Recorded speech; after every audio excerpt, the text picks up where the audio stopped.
For those of us who watch television faithfully in the mid-60s, we surely remember the Batman TV series. The program was full of lasting impressions, which are still remembered today. From the music of the intro, the visual effects of Sock Pow and Zonk, the Batmobile coming out of the Batcave, and at the end of each episode, the narrator saying, "Tune in tomorrow, same Batahora, same Bat Channel. The worst is yet to come." And of course, the villains. The Penguin, the Joker, the Riddler, King Tut. Just name a few. I was surprised to discover that a third of the villains who faced the dynamic duo were women. Honestly, I didn't remember it. However, I do remember that the most notorious of those criminals was Catwoman. The story of Catwoman begins in issue 1 of the DC comic book, Batman, which was released in the spring of 1940. She was created by writers Bob Kane and Bill Finger, who claimed that their inspiration for the character came in part from actresses Jean Harlow and Hedy Lamarr. His intention when creating the character was to give a touch of sex appeal to his comics and attract female readers. As the creators admitted, Catwoman was meant to be Batman's love interest, with him trying to reform her. She had to be different from the other villains who opposed Batman, as she was not a murderer or completely evil. She was an attractive young woman, a mysterious jewel thief. It later emerged that her real name was Selina Kyle. In the first issue, she is hired to steal an emerald necklace. She disguises herself as an old woman and infiltrates a yacht to take the jewel. However, there he meets Robin, who was already present. He calls Batman for help, but she escapes. The story suggests that Batman makes it difficult to capture him. In the third issue, Selina wears a fur mask as part of her costume, which helps explain why at first she is known simply as the Cat. It wasn't until 1947 that he was named Catwoman. The publication of Frederick Wortham's book, Seduction of the Innocent, in the early 1950s caused a great public commotion. The book accused the comic book industry of promoting juvenile delinquency. A Senate hearing was held that led to the creation of regulations on what was allowed on the pages of a comic book. As a result, Catwoman was banned from DC Comics because she was never punished for her crimes. She made those crimes look cool and flirted with Batman. In other words, it violated the comic book character code. Thus, from 1954 to 1966, Catwoman did not appear on the pages of the DC Batman series. The ironic thing is that it was the popularity of Catwoman in the TV series that brought her back to the pages of the comic. The initial plans of Ed Graham Productions for the Batman TV series were for it to be a simple adventure show for teenagers, like Adventures of Superman or The Lone Ranger. It was supposed to air on CBS on Saturday mornings. However, ABC got the rights. It was 20th Century Fox producer William Dozier and writer Lorenzo Semple who were in charge of creating the television series. Not being so familiar with the comic book series, they decided that their approach would be to parody comics and the usual seriousness of superheroes. The result was an instant success for both children and adults. Children enjoyed watching the adventures of their heroes, and adults loved jokes and satire. The series aired on ABC for 3 seasons. In 1968, it was canceled. It is interesting to note that 2 weeks after its cancellation, NBC offered to produce a 4th season, with the only condition that the scenarios would still be available. However, the offer came a week late because the stages had already been dismantled and destroyed. Now, let's take a look at the three actresses who played the iconic role of Catwoman.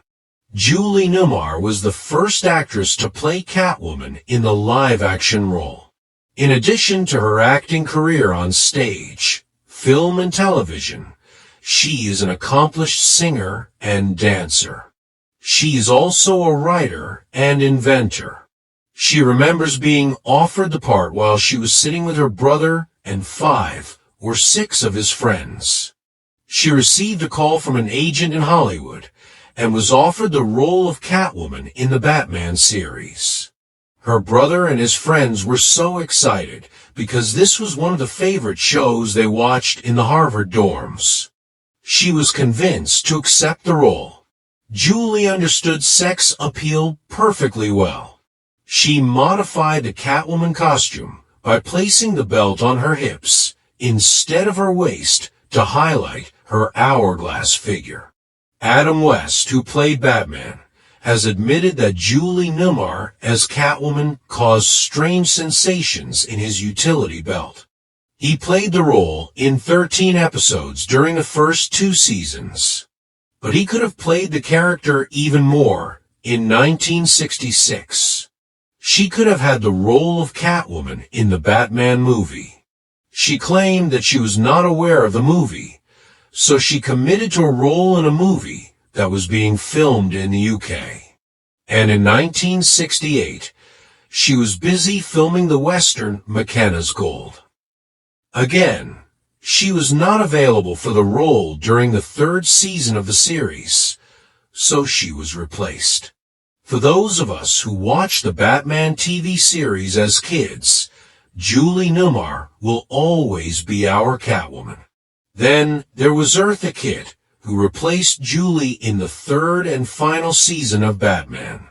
At the age of 16, he won a scholarship to study with Katherine Dunham. She later joined Dunham's dance group and toured the United States, Mexico, South America, and Europe. Before the group returned to the United States, she stayed in Paris and became a popular nightclub singer. She made her acting debut as Helen of Troy in Orson Welles' Dr. Faustus in 1950. Welles once referred to Eartha as the most exciting woman alive. The success continued beyond her experience as a singer and on Broadway. His talents were also shown in theater, cinema, and television. When she was cast as the new Catwoman, she decided to make the role her own. His feline and graceful figure, his distinctive voice, and his characteristic growl left an unforgettable mark on paper and in popular culture. Although he was only in 5 episodes, he instantly became synonymous with the role. His characteristic grunt was imitated all over the world. Eartha was dressed in a sexy leather suit and boldly ventured into a traditionally white role, starting to change the image of black women in Hollywood. Then there was Lee Meriwether. She played Catwoman in the full-length movie Batman in 1966. She was a model, actress, and Miss America in 1955. He began his career on the Today Show in the mid-50s. His film debut was in 1959 and on television in 1961. Producer William Dozier's original thoughts were to introduce and promote his new Batman TV series with a full-length movie. But for 20th Century Fox, it would be less expensive and less risky to finance the TV show than the movie. Although the movie ended up being filmed and released after the first season of the series, thus capitalizing on the popularity of the show instead of presenting it. As Julie Newmar had committed to another film, another actress needed to be found to play Catwoman. Lee Meriwether said he was surprised when he got the call from his agent about the role. She said her first response was, That's Julie Newmar's role. But her agent told her that she was committed to another movie and couldn't do it. Her Catwoman contrasted with Julie's. Julie's Catwoman was a tease. He enjoyed playing with Batman, while Lee's took a more direct and serious approach. Lee Meriwether appeared in 2 episodes of the TV series during the 2nd season. She was Lisa Carson, an actress in love with Bruce Wayne. Catwoman has become one of the most recognizable and popular fictional characters in the world. Julie Newmar, Eartha Kitt, and Lee Meriwether, each with their own unique interpretation, helped to boost and establish her extreme popularity today. They were the pioneers. They laid the foundation for the future roles of Michelle Pfeiffer, Anne Hathaway, and others. Thank you, ladies, for the fond memories. In our book, each of you was perfect for the role. Here we finish. Thank you for your attention. Like and subscribe, as there are many interesting things ahead. Good luck.